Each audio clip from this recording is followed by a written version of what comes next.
Ih, anakmu sudah besar banget ini, sudah waktunya disapi, kok masih nyusuin aja sih? Nggak repot apa kemana-mana bawa bayi? Nggak repot apa kemana-mana bawa anak terus, nggak bisa dipisah? Tuh, udah besar, nanti nggak mau makan, kemudian nanti ketergantungan ibunya terus, udah besar, udah disapi aja. Nah, galau kan? Kapan sih waktunya menyapi? Yuk simak terus penjelasan video saya selanjutnya.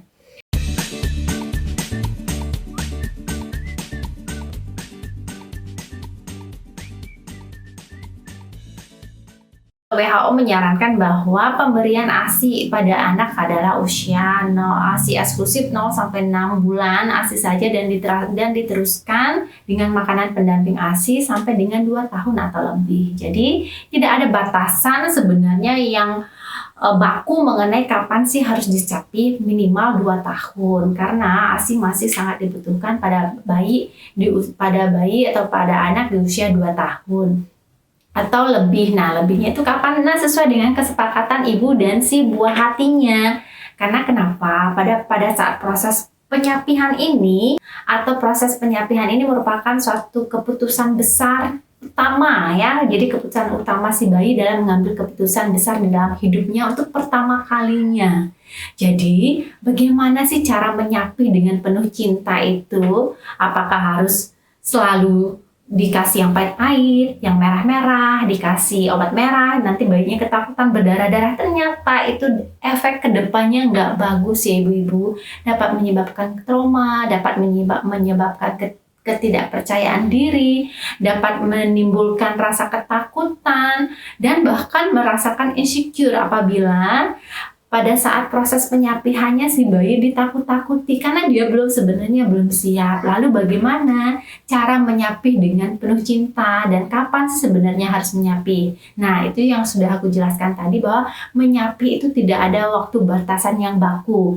Kuncinya adalah bayi siap dan ibu sudah siap. Dua-duanya harus saling berkomitmen memberikan keputusan. Jadi, prinsipnya pada saat akan mau menyapih, si ibu harus mempunyai keputusan dulu bahwa dia sudah siap untuk menyapih babynya dengan cara tidak menawarkan payudara. Jadi tidak menawarkan, tidak menolak. Jadi pada saat timing si bayi ini untuk menyusui diharapkan mengalihkan dengan suatu hal pengalihan, misalnya game atau bermain atau melakukan sesuatu sehingga si bayi teralihkan. Artinya tidak memberikan gitu, jadi tidak menolak. Jadi kalau misalnya si bayi mau dan dia sudah menginginkan untuk menyusui, jadi diberikan, tetapi tanpa menawarkan gitu. Jadi jangan dihindari menawarkan. Kalau memang dia menginginkan, ya silahkan dikasih. Jadi berikan suatu sounding setiap hari bahwa Dede sudah besar, Dede sudah mau bermain saja, Dede sudah dewasa, Dede sudah sebentar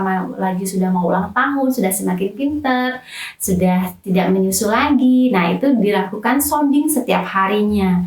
Karena apabila sudah ibu siap, si baby siap, itu merupakan kunci utama untuk terjadinya weaning atau proses penyapihan dengan penuh cinta tanpa drama.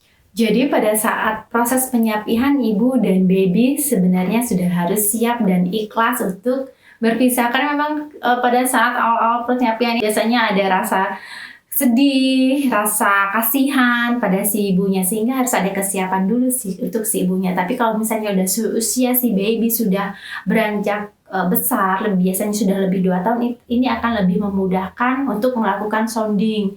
Nah, ataupun kebiasaan yang memang harus dimodifikasi pada saat proses penyapihan ini memang perlu dilakukan modifikasi, biasanya pada saat jam-jam dia menyusui. Nah, kita alihkan dengan memberikan minuman botol, bisa menggunakan gelas, kemudian memberikan makanan atau buah-buahan. Jadi dialihkan dengan hal-hal yang lain. Jadi durasi untuk menyusuinya di spacing lagi, jadi diusahakan dijauhkan lagi sehingga akan hari demi hari dijauhkan, diperlama ya durasi untuk menyusuinya. Nah, ini merupakan salah satu cara untuk memulai proses penyapihan. Jadi diharapkan penyapihan tidak dilakukan pada suatu hal yang berkaitan dengan keperluan besar pada bayi ya, misalnya pada saat bayi dia mengalami tumbuh gigi, kemudian pada saat misalnya ibu harus berpindah rumah, kemudian berpindah suasana, melanjutkan pekerjaan. Jadi ini diharapkan dibuat dengan suasana senyaman mungkin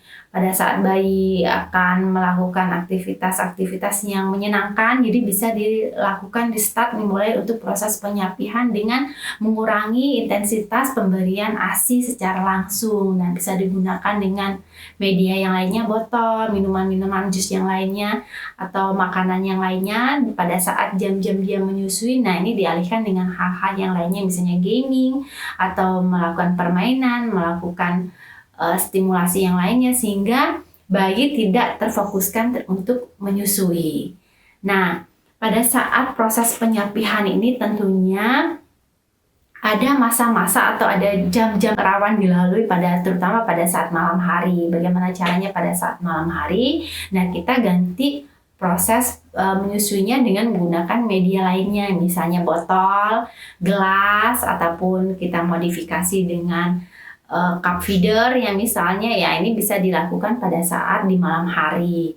Intensitas pemberian ASI durasinya diperpanjang, kemudian dilakukan sounding setiap harinya bahwa Dede sudah besar, Dede sudah tidak menyusu lagi, kemudian Dede sudah ulang tahun, sudah dewasa, sudah tidak perlu menyusu lagi. Nah, ini setiap hari dilakukan dan dengan penuh kesadaran dan kesabaran untuk dilakukan sounding setiap harinya, dan harus dilakukan dengan dua keyakinan, keteguhan hati, dan persiapan fisik dan mental di antara ibu dan bayinya. Karena pada saat proses penyapihan adalah proses pengambilan keputusan terbesar pertama kalinya si buah hati untuk melakukan keputusan di dalam hidupnya.